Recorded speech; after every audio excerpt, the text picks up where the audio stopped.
आणि इतक्या मोठ्या विजयानंतर आमच्या जबाबदारीसोबत लोकांच्या अपेक्षाही खूप वाढलेल्या आहेत. तर त्यासाठी पूर्ण देशभरात संघटन कसं आमचं वाढवण्यात येईल त्यावर आम्ही आता काही निर्णय करणार आहे, काही चर्चा करणार आहे. आणि त्यासोबतच एकंदरीत पुढचा एक रफ रोड मॅप काय असला पाहिजे त्यावरही आम्ही चर्चा करू. ठीक आहे, ते सांगू आम्ही, आता चर्चा करू, तेच डिस्कस करणार आहे आम्ही. आणि उद्यापर्यंत आम्ही एक प्रेस ब्रीफिंग घेऊन सांगू की आमचा पुढचा रोडमॅप काय असणार आहे.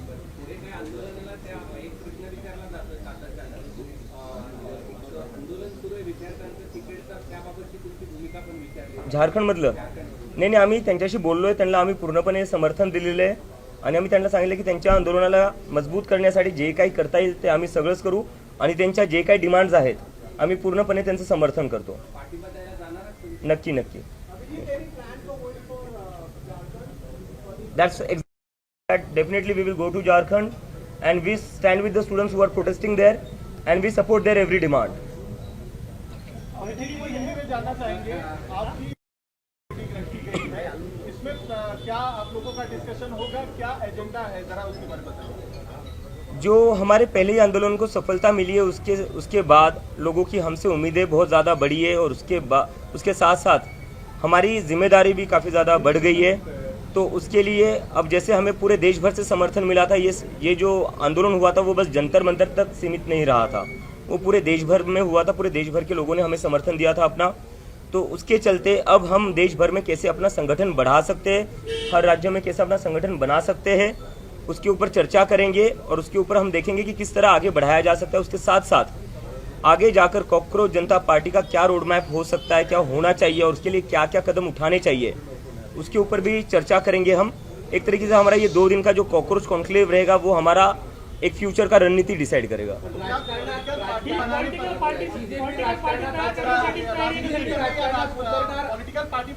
आप लोग क्या चाहते हो? बीजेपी राजकारणात उतरणार आणि आतापर्यंत सिविक इश्यू होते, स्टुडंट इश्यू होते, त्यासोबतच ती उडी पण घेऊ शकतात पॉलिटिकल मध्ये, असंही चर्चा आहे. काय नेमकं? मला वाटतं आम्ही तर विचार करत नाही, पण मीडियावाल्यांना खूप एक्साइटमेंट आहे आम्ही एक पॉलिटिकल पार्टी सुरू करावी. पण नहीं, गम्मत करतोय सर. ऑफकोर्स आपका क्या पॉलिटिकल जो है पार्टी बनाने पर विचार है, क्योंकि कई सारे ऐसे छात्र संगठन है या जो युवा है उनकी एक तरह से सोशल मीडिया पे ये मांग हो रही है कि आपको राजनीति में आना चाहिए या इस तरीके का एक पॉलिटिकल विकल्प देना चाहिए. तो क्या उसको लेकर आप लोग कंसिडर करेंगे पॉलिटिकल पार्टी बनने के लिए? नहीं, देखिए इसमें 2 चीज़ें हैं. जैसे कि अभी क्या हो रखा है, चाहे पॉलिटिकल सिस्टम हो, चाहे जुडिशरी हो, चाहे मीडिया हो, चाहे इलेक्शन कमीशन हो, इन सभी इंस्टीट्यूशन से जनता का भरोसा उठ चुका है, पूरी तरह उठ चुका है. और जो हमारे मूवमेंट को सपोर्ट मिला था वो सिर्फ एजुकेशन तक लिमिटेड नहीं रहा था. जैसे जैसे आंदोलन बढ़ा वो इन सारे इंस्टीट्यूशन के ऊपर जो भरोसा कम हुआ है जनता का, वो गुस्सा दिख रहा था. जंतर मंतर पर दिख रहा था, मुंबई में दिख रहा था, बंगाल में दिख रहा था, चेन्नई में दिख रहा था, देश भर में दिख रहा था. तो इसलिए हमें लगता है इन सारे इंस्टीट्यूशंस में अकाउंटेबिलिटी वापस लाने के लिए और कहीं ना कहीं इन इंस्टीट्यूशंस को वापस से न्यूट्रलिटी वापस लाने के लिए एक पब्लिक मूवमेंट की ज़रूरत है, एक पब्लिक प्रेशर की ज़रूरत है. और पॉलिटिकल पार्टी जो मुझे आज लगता है कि आज जो पॉलिटिकल सिस्टम का जो सिचुएशन है वो बहुत ही ख़राब है. सुबह लोग किसी को चुनते हैं, शाम को किसी और की सरकार बन जाती है. सुबह एमएलए एमपी वो एक पार्टी का चुनते हैं, शाम तक वो किसी और पार्टी में होता है. और जब वो ना हो तो वो डिलीट हो जाते हैं. और अगर वो भी ना हो तो क्या हो जाता है, अपना जितना भी पार्टियाँ है उसको तोड़ा जाता है ईडी सीबीआई भेजकर. तो ऐसे सिचुएशन में जनता जो है वो त्रस्त हो चुकी है इन सारी चीज़ों से. इसलिए हमारी पब्लिक मूवमेंट को इसलिए सपोर्ट मिला क्योंकि सारे लोगों ने अपनी आइडियोलॉजीज़ के ऊपर उठकर, पॉलिटिकल पार्टीज के ऊपर उठकर एक साथ आए. इस जो भी चीज़ें हो रही है देश में अभी गलत, जो डेमोक्रेसी को वीक कर रही है, उसके अगेंस्ट एक साथ आए और ये गुस्सा दिखाया लोगों ने कि अब जो है इंडिया में एक पब्लिक मूवमेंट चलेगी, एक सोशल मूवमेंट चलेगी. विकल्प बने, ये जो बातें आप कह रहे हैं युवाओं के लिए लड़ने के लिए, तो क्या विकल्प के तौर पे राजनीति में आएंगे? सवाल वही है. मैंने आपका उसका ही जवाब दिया मैंने अभी कि अभी इंडिया को जो जरूरत है वो एक पब्लिक मूवमेंट की है.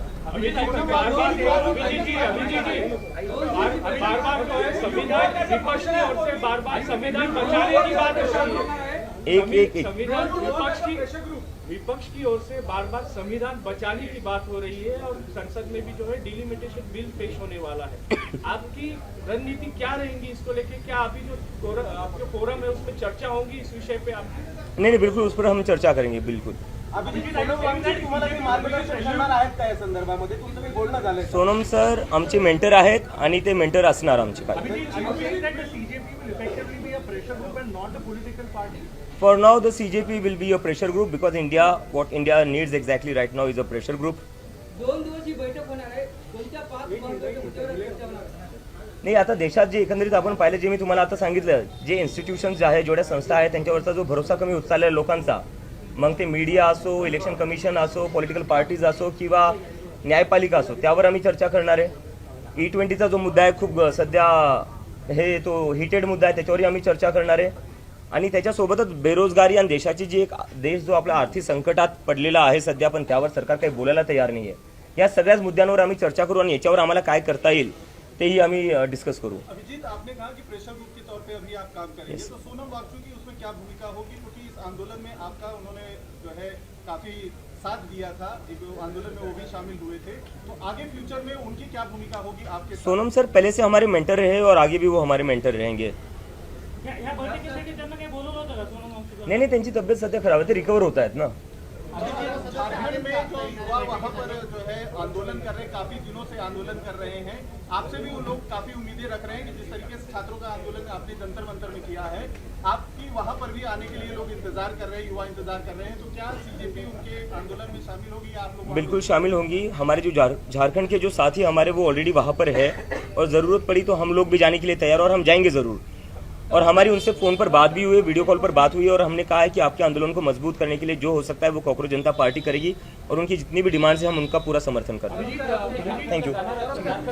कल 2 बजे देखो सर, 2 बजे डिटेल ब्रीफ करेंगे। हाँ, कल दोपहर को 2 बजे हम एक डिटेल ब्रीफिंग करेंगे। हमारी जो भी मीटिंग होगी उसका जो भी निष्कर्ष रहेगा वो आप सभी लोगों के सामने रखेंगे। थँक्यू। अरे मी त्याच्यावर 3 वेळेस बोललो, झारखंडला आम्ही झारखंडच्या सोबत आहे, विद्यार्थ्यांसोबत मी बोललेलो आहे आणि त्यांना म्हणले आम्ही तुमच्या ज्या काही मागण्या आहेत पूर्णपणे आम्ही समर्थन करतो। आम्ही येस बीच में आ जाओ। लेकिन आप में से एक भी हाथ में जख्मी नहीं हुआ। देखिए ऐसा नहीं है, जख्मी हुए, लेकिन आप में से 200 लोग हैं, उसमें एक भी जख्मी नहीं। ज़्यादा इम्पोर्टेंट बात ये है कि जो ज़ख्मी हुए, जिनके ऊपर लाठियाँ चली, सर फोड़ा गया, पेलेट गन यूज़ करके उनको अंधा बनाया गया, वैसे पुलिस के खिलाफ हम लोग क्या कर रहे हैं, सवाल वो है। एंड सवाल एकदम जायज़ है। हम लोग डे 1 से ऐसे सारे बच्चों को, सारे प्रदर्शनकारियों को हेल्प दे रहे हैं, लीगल हेल्प हो या मेडिकल हेल्प हो। अगर सिर्फ दिल्ली में नहीं, पूरे देश भर में जहाँ जहाँ प्रोटेस्ट हुए उनका मुद्दा उठा रहे, उनको हेल्प कर रहे हैं, कोऑर्डिनेट कर रहे हैं सारे लॉयर्स के साथ। एंड अभी जो हमारी वार्तालाप चल रही है सरकार के साथ, एंड सरकार के जो सीनियर ऑफिसर्स है, जो रिप्रेजेंटेटिव्स हैं, उनको भी हम लोग पुश कर रहे हैं। आपने देखा होगा उसके वजह से FIRs भी विड्रॉ हो रहे हैं बहुत सारे स्टेट्स में, एंड कुछ थोड़ा और प्रोसेस बचा हुआ है, उस पर भी हम लोग पुश कर रहे हैं। कि जो विद्यार्थी मतलब जख्मी हुए हैं, तो बहुत सारे विद्यार्थी जख्मी हुए, ऊपर गन चलाई गई, लेकिन आप में से कोई जख्मी नहीं हुआ, आपके ऊपर लाठीचार्ज हो गया। नहीं, हमारी जो स्पोक्सपर्सन थी, आप लोग को पता नहीं होगा, आफरीन नवाज, उनके ऊपर भी लाठी चार्ज हुआ था, उनको भी काफ़ी ज़ोर से लगा था। तो ऐसा नहीं है, हम लोग सारे लोग अपना काम कर रहे थे, सिचुएशन मैनेज कर रहे थे। आपको पता होगा कि जंतर मंतर जिस दिन ये चलो संसद मार्च था, जंतर मंतर को चारों तरफ से बैरिकेड कर दिया गया था, तो बहुत सारे और ग्रुप्स भी थे बाहर। मैं और आशुतोष जाके वहाँ पे हैंडल कर रहे थे क्राउड को, हमारी चर्चा भी हुई सरकार के साथ, तो सब लोग अपना काम कर रहे थे।